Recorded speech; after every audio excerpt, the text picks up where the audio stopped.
Bueno, hoy vamos a ver tres temas, que es el tejido celular subcutáneo, el sistema ganglionar y el sistema articular.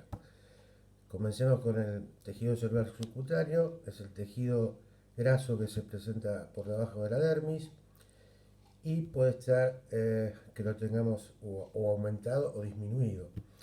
Este aumento puede ser de dos tipos del tejido celular, general o puede ser localizado.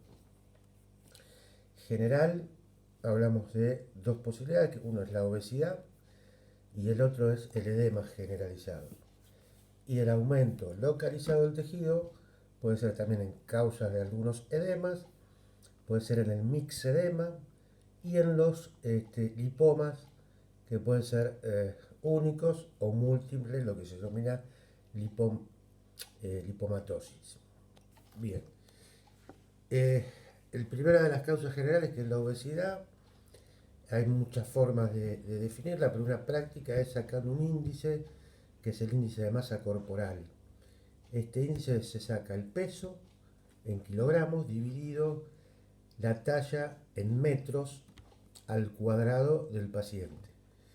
Si este índice es entre 19 y 25, el peso es normal, entre 25 y 30 tiene sobrepeso y por arriba de 30 tiene obesidad.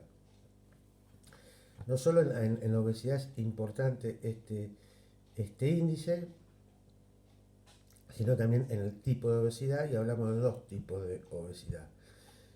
Una obesidad central, que es la abdominal, la que predomina en el abdomen, el aumento del tejido celular, y otra es la que se denomina periférica, que es la que predomina en la cadera. De estas dos, la más importante, la obesidad central, que es la que está en relación con enfermedades metabólicas como la diabetes, la hipertensión, etc. Eh, la otra causa generalizada de aumento del subcutáneo y que puede ser también localizada son edemas, que es el aumento del líquido en el tejido celular subcutáneo. Tenemos básicamente 5 mecanismos de formación de edema. Uno es por disminución de la presión oncótica del plasma. Esto nos va a dar un edema generalizado. El segundo es por retención de agua y sodio. También nos va a dar un edema generalizado, como en el caso de la cirrosis. En el primer caso, nos dije, disminución de la presión oncótica podría ser en el síndrome nefrótico por pérdida de proteínas por la orina. La otra forma de generalizado puede ser por aumento de la presión hidrostática, como sucede en la insuficiencia cardíaca derecha, donde no se retoma todo el retorno venoso hacia el corazón, y este aumento de la presión hidrostática por debajo de esto produce un edema generalizado. Pero también puede ser por aumento de la presión hidrostática, que hace un edema localizado, por ejemplo, si hay una obstrucción venosa en una ilíaca, una vena ilíaca, bueno, vamos a tener un edema localizado de ese miembro inferior de la obstrucción de la ilíaca. Otra causa de aumento, otra causa de edema es el aumento de la permeabilidad capilar, como se puede ver en una reacción inflamatoria local, esto es un edema local, o por último en las obstrucciones linfáticas, ya sea por ejemplo una neoplasia de un ganglio axilar, y nos va a dar un edema localizado en el miembro superior de ese lado. Bien, ¿qué vamos a encontrar cuando hay edema? El denominado signo de Godet, que es comprimiendo sobre la zona del edema durante unos segundos, y al retirar el dedo que habíamos comprimido nos queda la huella del desplazamiento del líquido que produjimos con el dedo. Esto se puede ver fácilmente en miembros inferiores, pero hay que también a veces buscarlo en los párpados, que se puede ver en los pacientes renales, que aparecen en los párpados, y también en la región sacra, en los pacientes que están en decúbito dorsal, porque el líquido se va a ir a acumular ahí a la región sacra y no al miembro inferior. Bien, la otra posibilidad del edema localizado es el denominado mixedema, que en realidad no es por acumulación de líquido, sino es por acumulación de mucina en la dermis y el tejido celular subcutáneo.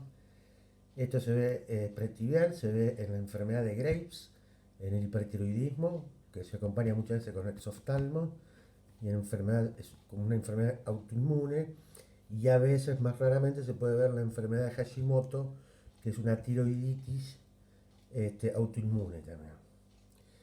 Y tercero, el aumento localizado del subcutáneo, lo habíamos un poco nombrado, que pueden ser los lipomas, que son nódulos de distintos tamaños, generalmente no dolorosos, móviles, con un crecimiento muy lento y no tiene ninguna implicancia clínica más que a veces estética. Bien, ahora vamos a ver las causas de disminución del tejido celular subcutáneo y esto puede ser general, que es en el adelgazamiento. Generalmente se habla de adelgazamiento con una disminución de un 10% del peso teórico del paciente. ¿Cuáles son las causas de la disminución del tejido celular subcutáneo? Puede ser por disminución de los nutrientes, como en la desnutrición, en las enfermedades que producen mala absorción, en la diabetes tipo 1 mal controlada o en los cuadros de neoplasias. Segundo, puede ser que haya pérdida por aumento del metabolismo, como ocurre en el hipertiroidismo.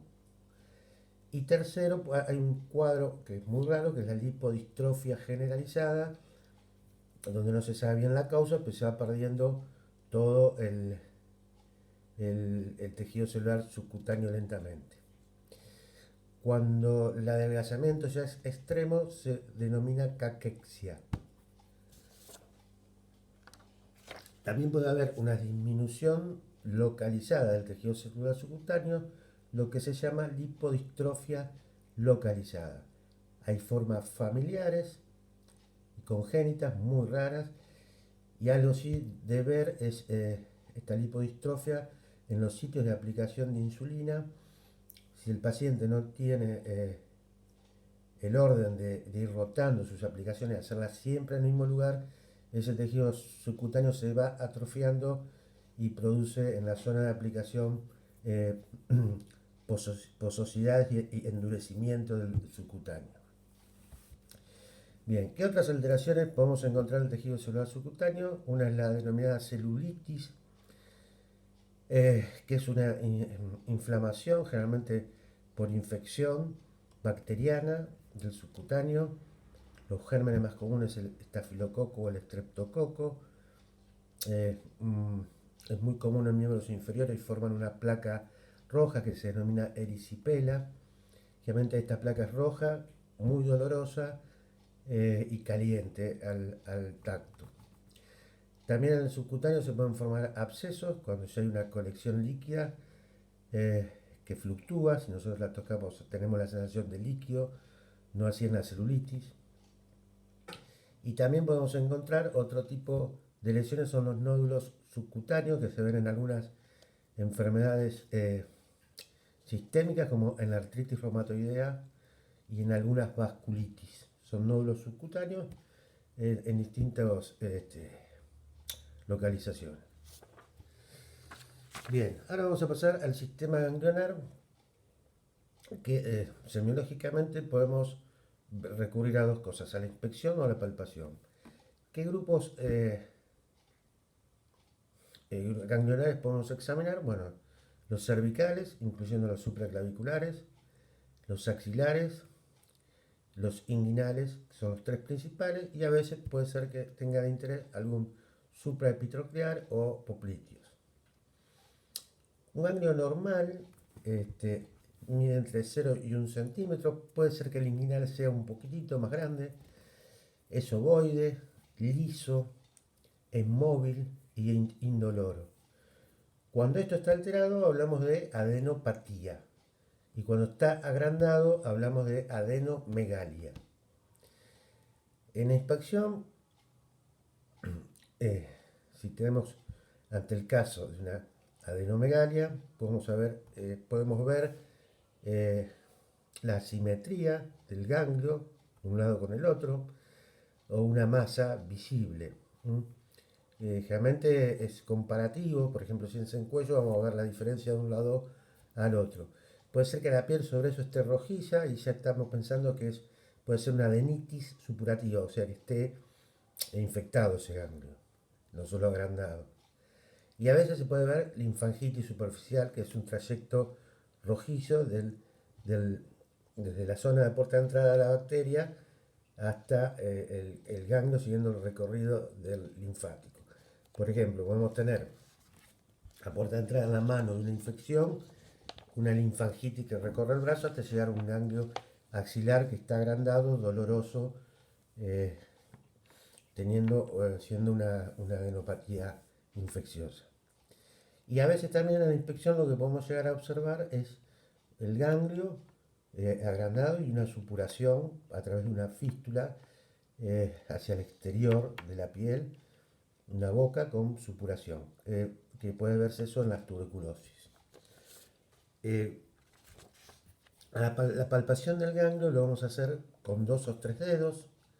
eh, Va a ser primero superficial y después más profunda.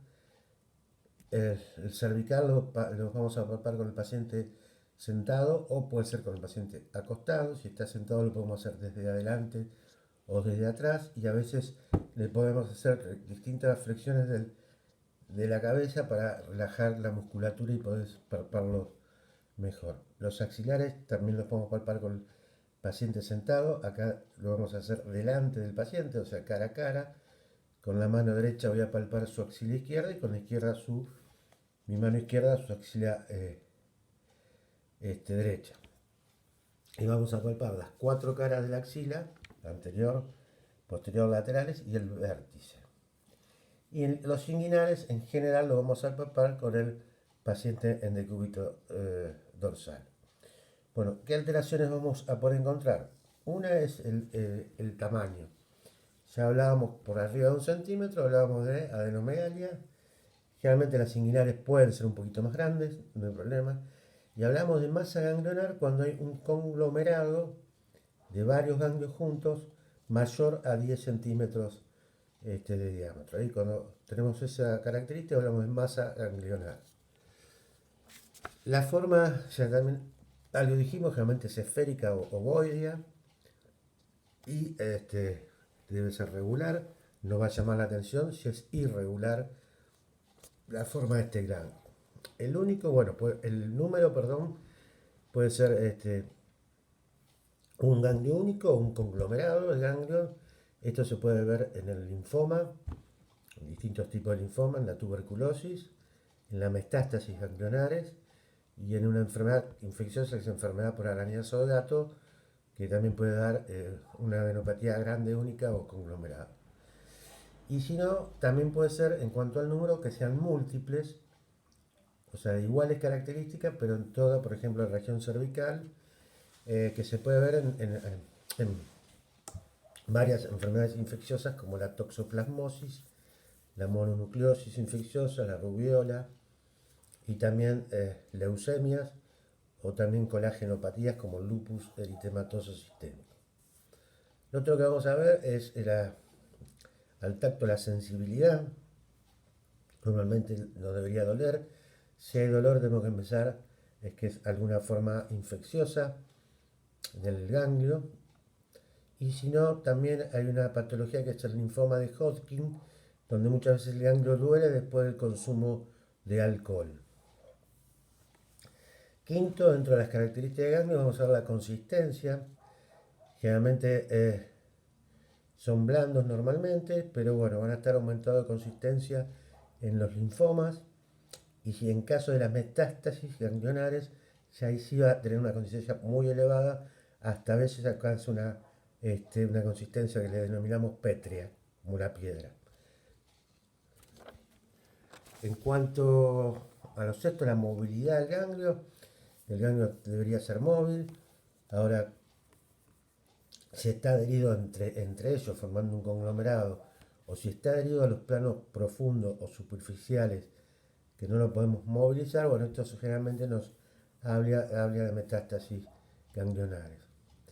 ¿Qué pensar, por último, de acuerdo a la localización de los ganglios? Si pensamos en los cervicales, si es un ganglio infeccioso, o sea, doloroso, con piel enrojecida, etcétera, hay que pensar en patología bucofaringea o del cuero cabelludo, pero también podemos pensar en linfoma y si no en metástasis ganglionares provenientes de faringe, esófago, estómago o pulmón, que son los más característicos que pueden afectar los ganglios cervicales.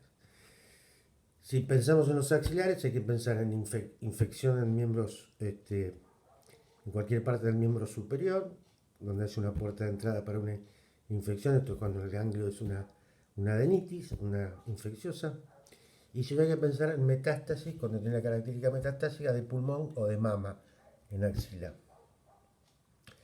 En cuanto a los inguinales, si pensamos en algo infeccioso, hay que pensar en una infección con puerta de entrada de miembros inferiores, en la sífilis y en el linfogranuloma venéreo, que es otra enfermedad venérea que puede dar ganglio inguinal, y si no en los linfomas. Bien, ¿qué pensar cuando tenemos ganglios generalizados en más de una región? Bueno, algunas patologías ya las nombramos, generalmente son las infecciosas como la toxoplasmosis, mononucleosis, citomegalovirus, rubiola, sida, son los que pueden dar. También enfermedades hematológicas como la leucemia y colagenopatías como el lupus. También tenemos que pensar en otro tipo de adenopatía que no tenemos al alcance del examen, pero hay que tenerlas en cuenta, no las tenemos al alcance del examen por su localización. Una son las adenopatías mediastinales, que estas pueden aumentar en dos grandes grupos de enfermedades, que son los linfomas y si no la metástasis. Y hablando de las mediastinales, hay que pensar en la metástasis de pulmón. Cuando se afectan los ganglios mediastinales puede dar más de un síndrome. Uno es el síndrome mediastínico, que es por compresión de las otras estructuras del mediastino. Puede dar el síndrome de vena cava superior, cuando la adenopatía comprime la vena cava superior. ¿Esto qué va a dar? Va a dar ingurgitación de las yugulares, van a tener yugulares agrandadas y nos va a dar un edema en cuello y cara, que se llama edema en esclavina. También puede dar un síndrome de la vena cava inferior, o sea, cuando comprime la vena cava inferior, va a dar por aumento de presión hidrostática todo un edema desde abdomen hacia abajo hasta inclusive llegar a producir ascitis, o sea, líquido peritoneal y aumento del hígado por una hepatomegalia congestiva, por aumento de la presión hepática. También puede comprimir el esófago y dar un cuadro de disfagia, la alteración al tragar. Y también puede dar compresión de las cavidades cardíacas o formación también por cercanía de derrame pericárdico, líquido en el pericárdico con mal funcionamiento y taponamiento cardíaco, que ya en algún momento veremos.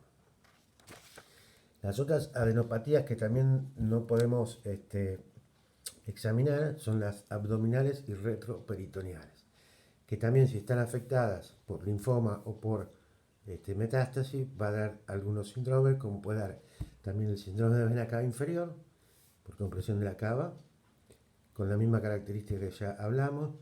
Puede producir compresión de la vena esplénica y dar esplenomegalia, o sea, agrandamiento del vaso. Y puede comprimir el colédoco y dar lo que se llama síndrome coledociano, que tiene tres características básicas, que es la presencia de ictericia, coloración amarillenta de la piel por bilirrubina conjugada, acolia, falta de coloración en la materia fecal, y coluria, presencia de bilirrubina en la orina. Esas tres características son el síndrome de coledociano, que puede ser por compresión.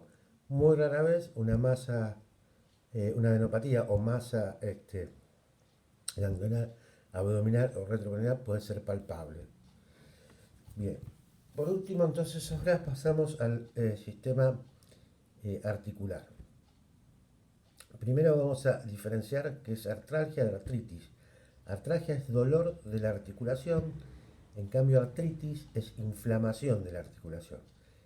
En la artritis tenemos no solo el dolor, sino enrojecimiento, rigidez de esa articulación y edema periarticular.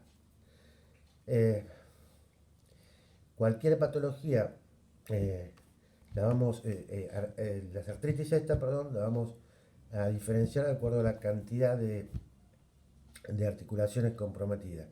Cuando es una sola la articulación, hablamos de monoartritis. Cuando son de 2 a 4 las articulaciones comprometidas, hablamos de oligoartritis. Y cuando son 4 más, hablamos de poliartritis. La patología articular puede ser por alteraciones propias de la articulación o puede ser por alguna enfermedad sistémica, ahora como vamos a ver. Bien, en cuanto al interrogatorio de lo que es la articulación, bueno, vamos a empezar primero por el dolor. Generalmente el dolor articular va a mejorar con el reposo y va a aumentar con el movimiento, salvo alguna excepción como vamos a ver. Generalmente si el dolor no es articular, sino es óseo periarticular, es más fácil que no mejore con el reposo y que sea más a predominio nocturno. Los que más predominan en nocturno generalmente son las tendinitis y las bursitis, por ejemplo, de hombro, donde no hay conversión articular, sino periarticular. Y también hay una lumbalgia característica, es en una enfermedad que se llama espondilitis anquilosante, que ahora vamos a ver un poco más las características, que muchas veces el dolor lumbar es nocturno y se revierte al levantarse el paciente. Hay algún dolor que aumenta, por ejemplo el de la artrosis de cadera, cuando un paciente está mucho tiempo sentado, al incorporarse ahí donde tiene el mayor dolor posible. Aparte del dolor, segundo, lo que vamos a interrogar es sobre la rigidez. La rigidez es la sensación de endurecimiento articular, y esto es que tiene el paciente, y esto se ve cuando hay artritis y sinovitis. Generalmente esta rigidez es mayor después del reposo y a medida que va habiendo movimiento va mejorando la rigidez. Cuanto más tiempo dure esta rigidez, generalmente es más severa la inflamación que tiene esa articulación. Es muy común en la artritis reumatoidea que el paciente presente lo que se llama rigidez matinal. La rigidez cuando se despierta le cuesta mucho mover sus manos hasta que de a poco va desapareciendo esa rigidez. Tercero, lo que vamos a interrogar al paciente es en cuanto al movimiento de la articulación. Si tiene pérdida del movimiento, que puede ser por dos motivos. Uno, que tenga menos movimiento por el dolor, que se vea limitado, o porque tenga, según una lesión articular. Esto generalmente se ve más en algo traumático, como en una meniscopatía, por ejemplo.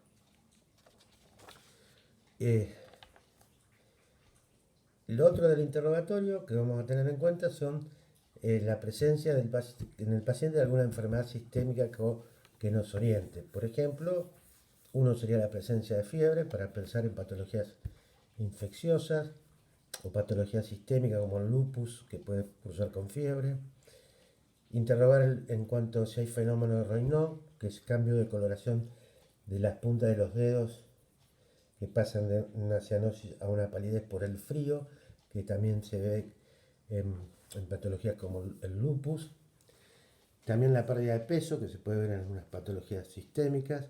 Y lo otro que hay que interrogar si hubo en algún momento secreción de uretra, pensando en dos patologías, que es el gonococo, la uretritis gonococa, que puede dar patología articular, ahora vamos a ver, o el síndrome de Reiter, que cursa con artritis, uretritis y conjuntivitis.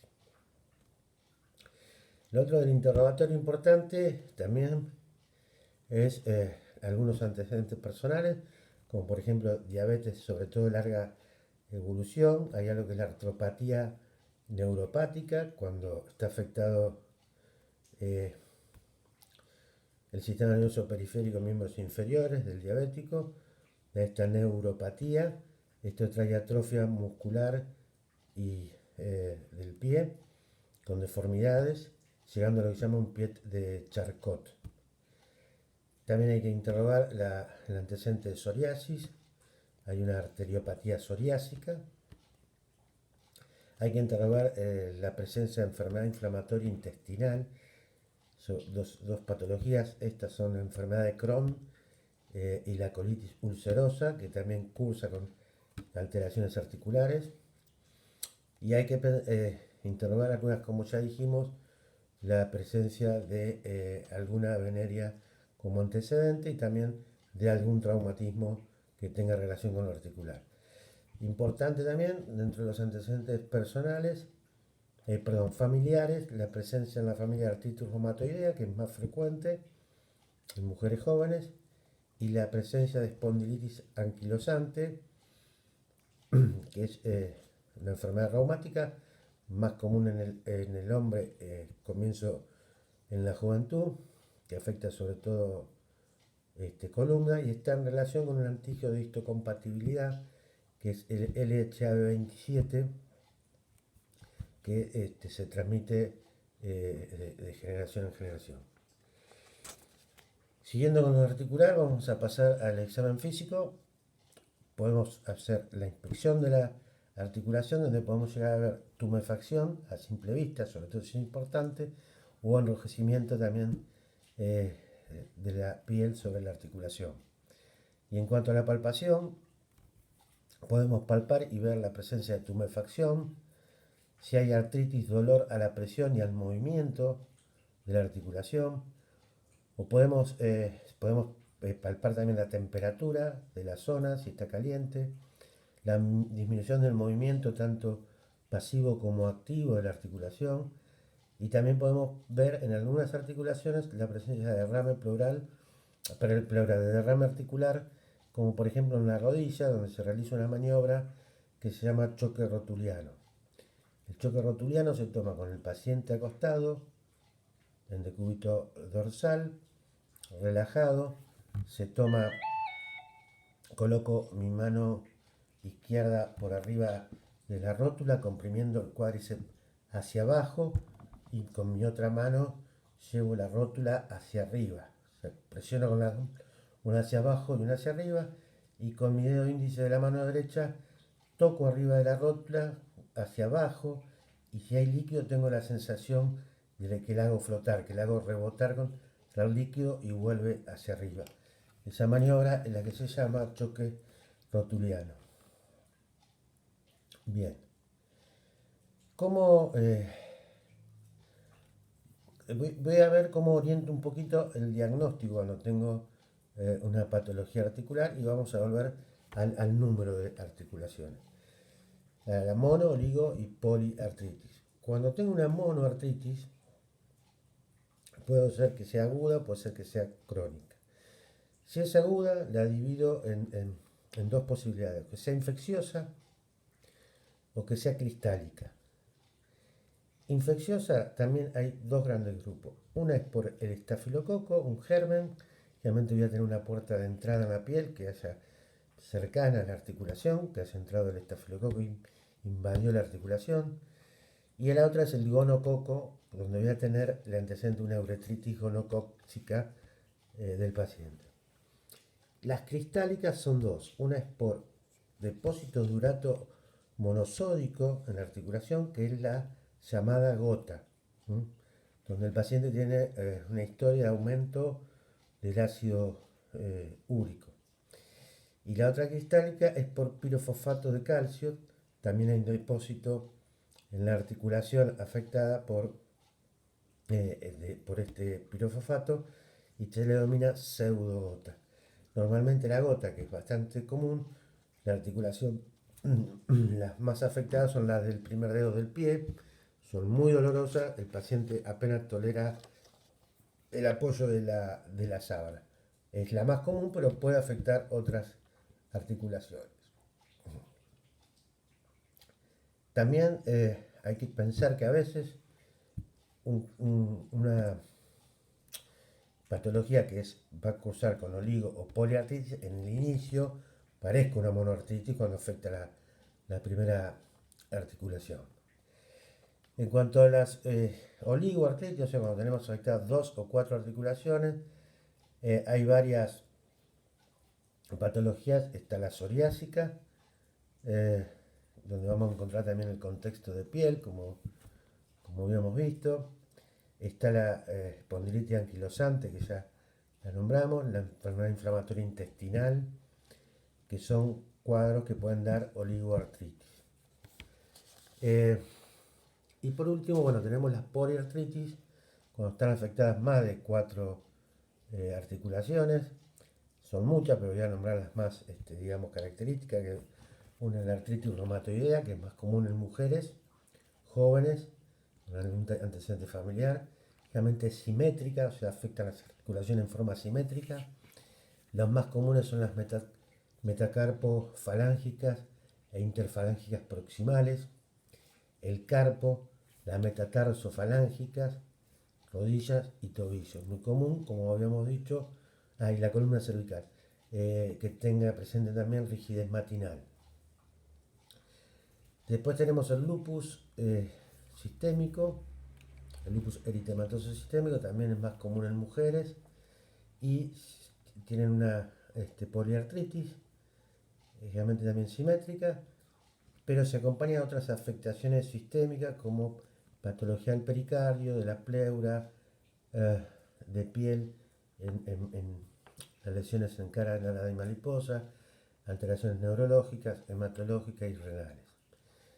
Bien, y por último hay que considerar una de las patologías más comunes articular, que es la artrosis, que puede afectar cualquier articulación, pero las más comunes son las manos. En las manos puede afectar las interfalángicas distales,